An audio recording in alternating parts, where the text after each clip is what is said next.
बंधुगण गोटे कला बादल ओडिशा रे छाई अच्छे दले लोक ओडिशा को नीलगिरी माटी स्वाभिमान माटी फकीर मोहन रो पवित्र माटी एठी दले बाहरिया लोक तमिल लोक ओडिशा को पछ दरवाजा रे सिंधी करके राति अधरे कब्जा करबा पई चाहुचंती कब्जा करबा पई चाहुचंती ओडिशार नेता ओडिया हब ना बाहरिया हब ये स्वाभिमानी माटी कहू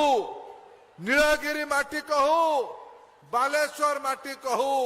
ओडिशार आगामी मुख्यमंत्री ओडिया हब ना बाहरिया हब मोदी को आह्वान रे ओडिशा रे सरकार हेले एठी मते जने भाई देले रमेश नायक जे आम नीलगिरी ब्लॉक रे पीएम श्री योजना रे शामिल करंत केवल नीलगिरी ब्लॉक नुहे बीजेपी सरकार हब ओडिशा रे 800 पीएम श्री स्कूल हब प्रति ब्लॉक रे।